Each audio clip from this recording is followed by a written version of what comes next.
Bonjour à tous, ici Joanny Goutou, ambassadeur QG Jeune. Aujourd'hui, nous nous retrouvons pour un nouvel épisode de notre podcast. Nous avons un invité particulier avec un thème peu commun. Avant de donner le thème, l'invité va avoir le plaisir de se présenter. Bonjour, Bonjour nous Joanny, sommes avec.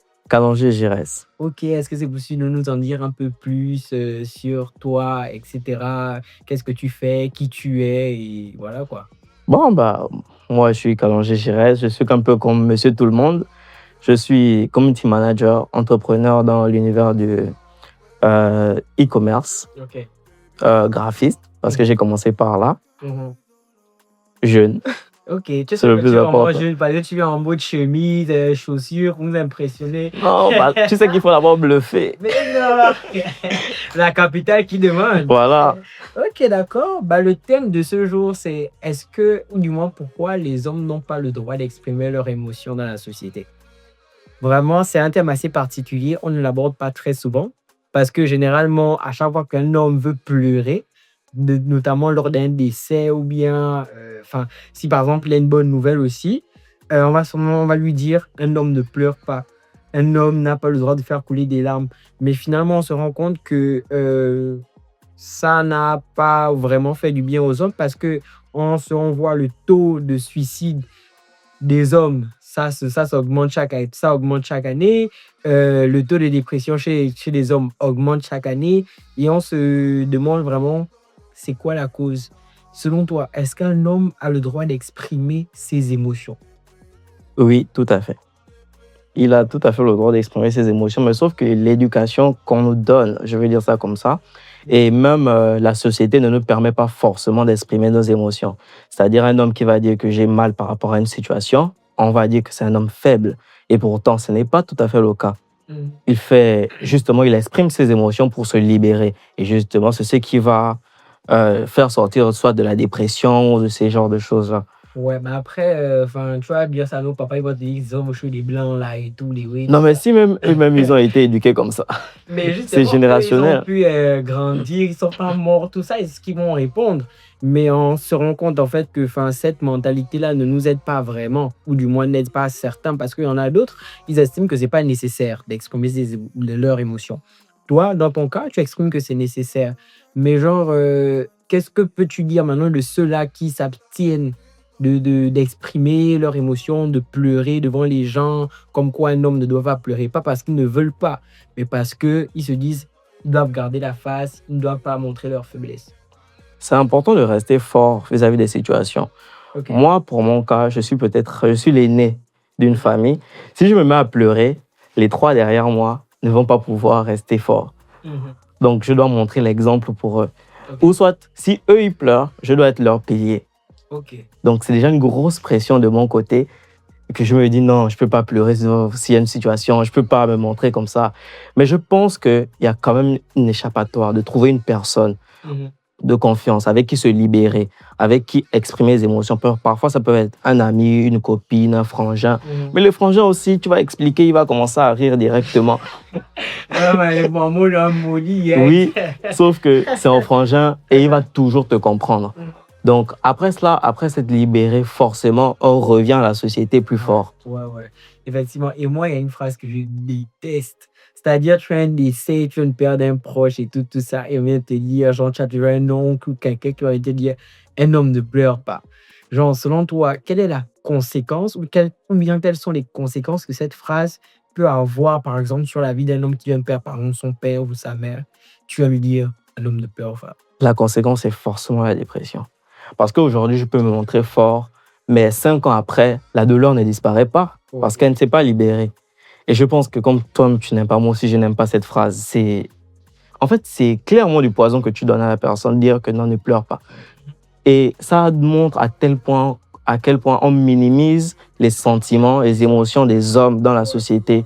On a tendance à croire que non, les hommes sont toujours des guerriers tout le temps. C'est vrai, on a des bras, on a des muscles, mais après, on a un cœur. Le cœur, c'est pas la pierre. Voilà. Pas le béton, comme on dit. C'est aussi le sang que ça pompe. Effectivement. Et l'autre question, c'est de savoir pourquoi les hommes préfèrent garder souvent le silence. Par exemple, tu vois, avoir un gourmet, par exemple. tu vas avoir le gourmand et tout machin. Et tu as envie de pleurer ou bien du moins, enfin, tu as mal. Mais tu te dis, tu dois garder la face, tu dois pas montrer que, vas-y, ça t'a touché, etc. Et après, moi, je me dis, ça a forcément des répercussions. Et moi, je veux savoir pourquoi, selon toi, les hommes ont toujours tendance à se dire, je peux supporter. Bon, c'est vraiment par le jugement. Ok. Les autres vont se dire que quoi, tu vas pleurer pour la go là? Oh, arrête. La go là, avec toutes les go qu'il y a. Et pourtant, c'est celle que le cœur a choisie. Mais si ça fait mal, gars, va te mettre ton coin de... Pleure. Là, tu pleures. Oui, oh. Je pleure. Tu vois, là, par exemple, je me moquer de toi, alors que C'est tout ça là. normalement, c'est censé être normal. Oui. En vrai, mais en Afrique, c'est pas commun. On va plutôt te voir comme des psauds limites, parce que tu pleures, etc. Et c'est vraiment pas top, tu vois. Mais en vrai, tu dois pouvoir te dire, normalement, on doit pouvoir se dire que tout le monde a le droit d'avoir un moment de faiblesse, tout le monde a le droit de Oui. tomber, tout le monde a le droit de pleurer. C'est juste que, bon, peut-être pas devant les gens, mais peut-être sur le côté. Maintenant, l'autre question, c'est est-ce que exprimer ses émotions, c'est un signe de faiblesse ou de maturité selon toi? Moi, je pense que c'est un signe de maturité. C'est-à-dire? Parce que la personne qui pleure, c'est la personne qui reconnaît que la situation n'est pas à son niveau. C'est-à-dire la personne qui reconnaît que là, vraiment, je tombe d'abord. Après aussi, il faut dire qu'exprimer ses émotions, c'est pas seulement pleurer. Oui, tout à Ça fait. peut être aussi dans un moment de joie, etc. Parce que tu as des gens qui s'empêchent de sauter de joie parce que on va dire que je suis trop agité ou bien machin. Ou tu as des gens qui veulent véritablement pleurer et qui se disent, bon, on va dire que je suis moubou. Donc, je veux savoir, est-ce que c'est vraiment... Parce que tu me dis c'est un signe de maturité. Oui. Pourquoi c'est un signe de maturité? Je pense qu'on est tout à fait grand quand on accepte que là, on a eu mal, ou soit qu'on arrive à montrer ses émotions. Pas forcément qu'on est petit lorsque on pleure, non. C'est ce qu'on nous dit à chaque fois que, donc si tu pleures, c'est que tu es un petit garçon, ou soit tu es une fillette. C'est ce qu'on nous dit, tu es un mougou. Or que, en fait, c'est juste le moment où je montre tout à fait ma force, en fait, vis-à-vis d'une situation. Moi, je reconnais que je suis fort dans une situation quand là, je chie vraiment. C'est-à-dire que, de la même manière que je pleure vis-à-vis d'une situation, c'est la même manière que je me réjouis quand cette situation sera justement réglée, va s'arranger. Ouais. C'est-à-dire, si je rencontre un défi, bon, c'est pas que la situation ne va forcément m'amener à pleurer, mais je sais que ça va me faire mal. Mais après ça, lorsque ça va se régler, c'est de la même manière que je me réjouis. Et si dans ça, j'ai pleuré seul et que personne ne m'a soutenu, je vais aussi rire seul. C'est tout. C'est tout. Ouais. Mais maintenant, je dirais, comment lui gère ses émotions? Comment, par exemple, si tu fais face à une situation difficile et on t'annonce à tu es en plein cours, etc. et tout, c'est quoi ta réaction? Bon, je suis un grand solitaire déjà, Ok. pas très sociable. Donc, mais je sais que j'ai ces personnes-là que je peux appeler à n'importe quelle heure. Ils vont débarquer chez moi. Et je pourrais dire, voilà ce qui s'est passé, voilà ce qui s'est passé. Je pleure. Ils essuient mes larmes. Tu as des personnes avec qui tu peux être vulnérable. Voilà. Ok. Et je ne peux pas forcément montrer cette facette-là à tout le monde. Parce que tout le monde a aussi besoin de voir. Voilà, et ça rentre forcément dans le jugement. Ouais. Ça pourrait être normal si je ne pouvais pas être jugé. Si je ne pouvais pas être jugé, mais forcément, je vais être jugé. Si ce n'est pas devant moi, ça sera dans les cours, dans les couloirs et autres. Donc, ce n'est pas trop ma DA.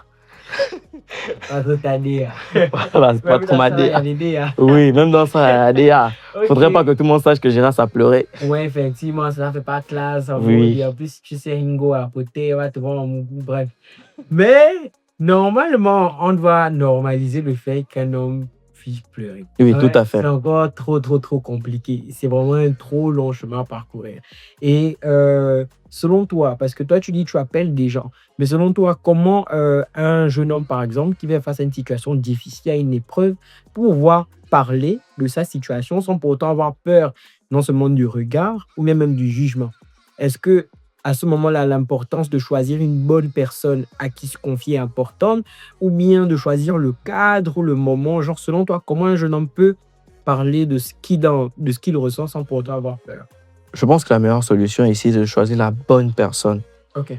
Parce qu'on ne peut pas forcément se confier à tout le monde. Et s'il faudrait choisir le moment où on doit pleurer, on ne peut pas forcément trouver aussi le bon moment dans une société où tout va à l'heure, tout va très vite. Tout va très vite. Donc, tu vas dire que non, tu vas pleurer demain, mais demain, tu as des choses à faire. Donc, forcément, la douleur reste. Donc, de choisir la bonne personne à qui tu peux te confier. Comme je pouvais dire au début, souvent, ça peut être ta go, souvent, ça peut être ton ami, souvent, ça peut être même ta mère.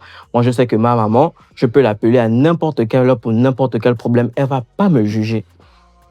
Elle ne va pas me juger. Et pourtant, on pourrait dire que non, il y a des sujets tabous pour lesquels on ne peut pas parler à sa maman. Non. C'est vraiment aussi que certains enfants pensent ça, qu'ils ne peuvent pas se confier à leurs parents, sauf que les parents attendent ça. Ouais. Et ma mère, soft. Mais après, c'est aussi aux parents de lever les barrières. Je pense que toi, ta maman, certainement, elle a déjà installé le cadre. Non. Par contre, ma maman n'a jamais levé les barrières. C'est moi, j'ai cassé. Tu as cassé les la barrière. Oui, j'ai cassé la barrière. Ok. J'ai dit que non. En fait, je lui ai dit clairement que dans cette vie, si je ne peux pas me confier aux autres, c'est à toi que je me confie. Donc, si toi, tu me fais le gros dos, tu penses que je vais encore aller où? Moi, j'ai dit ça à ma mère. Donc, aujourd'hui, nous sommes comme des amis. C'est vrai que c'est encore chien et chat. Mais au moins, je sais que c'est quelqu'un qui ne va pas me juger. Tout à fait. Et selon toi, est-ce qu'il n'est pas plus facile de cacher tout simplement sa douleur que de l'exprimer? Non. Je pense qu'il est plus facile d'exprimer juste quand on se met dans un certain cocon. On se dit forcément que tout le monde va nous juger. Et le fait de cacher tombe justement dans le suicide, tombe dans des addictions, justement pour fuir justement le problème, pour échapper forcément à la pression. Ça amène à ces choses-là. Donc, il faut simplement libérer la pression, libérer le problème et continuer. Je pense que les hommes sont sensibles. Oui. Genre, si on échelle de 1 à 10. Je pense 7, mais à la bonne personne. À la bonne personne. C'est-à-dire? Parce que, par exemple, là, si on est là entre mecs, je ne pense pas qu'un va se mettre à pleurer. Moi, si je pleure, je pleure. Moi, si je pleure, je pleure. Ça va peut-être être simple pour toi, mais ce n'est pas simple pour moi. Moi, je ne pourrais pas. Oh, peu importe le problème que j'ai, je serai là un guerrier. Mais lorsque je vais me retrouver, oui, je vais souffrir. Mais lorsque je vais me retrouver devant la personne à qui j'ai confiance, c'est à ce moment-là où je te pose la question. Est-ce que tu penses qu'il y a des gens qui sont véritablement forts, ou qui font semblant d'être forts? Parce que toi, tu me dis, tu vas faire genre et tout, machin, tu vas jouer le fort alors qu'après, tu vas aller pleurer.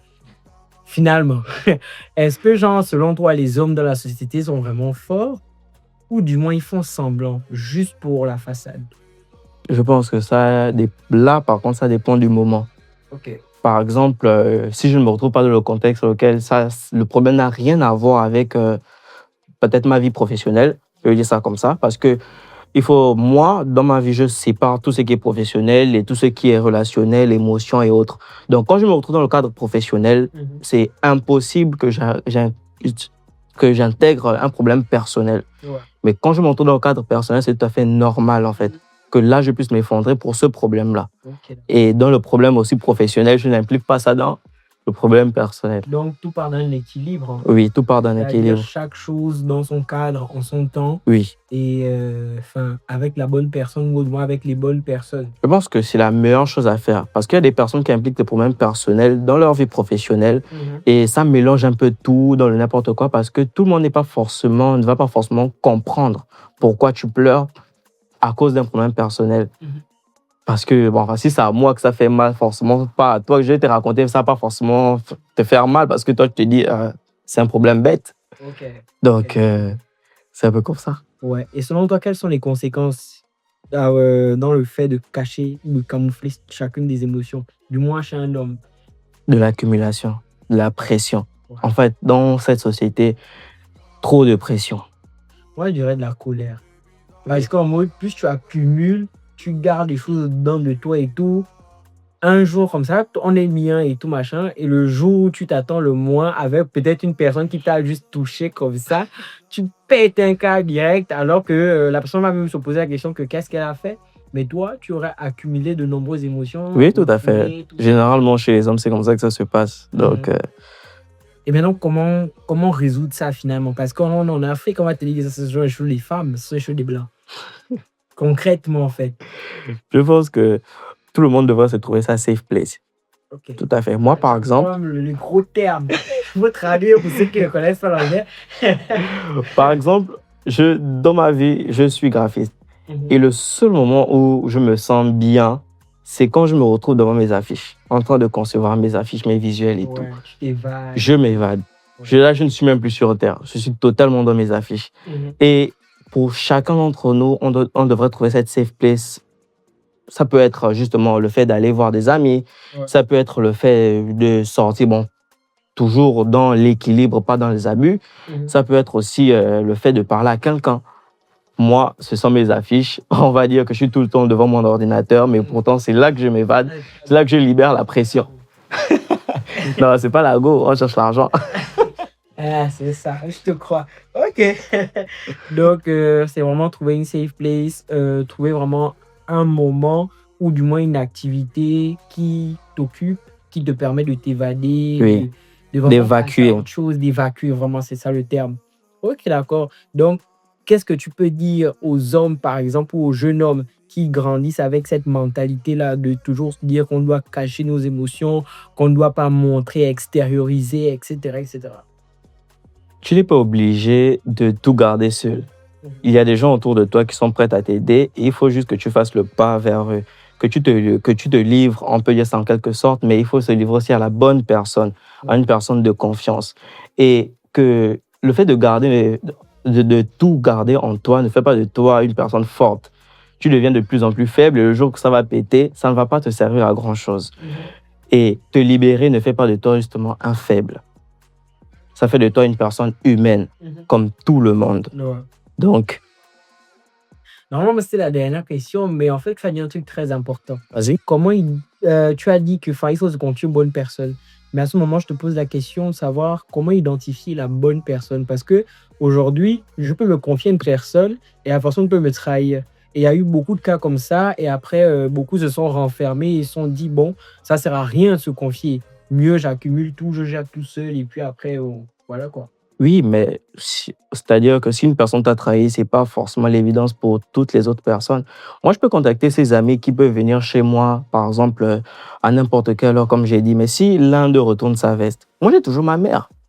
C'est comme je le disais, ma mère ne va jamais me trahir. Ouais. C'est ce que je disais. Donc, si vous pensez que tous vos amis vont vous trahir à un certain moment, allez-y chez vos parents. Et si vos parents ne veulent pas vous écouter, allez-y au village. Là-bas, il y a aussi encore la famille. Si là-bas aussi, ça ne passe pas. Oui, il y a les grandes sœurs qui sont en bain. Allez-y les écrire. Forcément, il y a quelqu'un qui sera prêt à écouter. Une bonne personne surtout. Oui. Ok, d'accord. Alors, nous terminons notre podcast avec ces mots de Gérès. Allez-y, confiez-vous. N'hésitez pas à extérioriser vos mots, tout ce que vous ressentez, parce que, en fait, et finalement, extérioriser ou bien exprimer ses émotions ne fait pas de nous une personne faible, mais au contraire, ça montre notre véritable maturité. Donc, merci encore d'avoir regardé ce podcast. Nous sommes arrivés à la fin et on se donne rendez-vous pour le prochain numéro. C'était Joanie Goutou, ambassadeur QGE.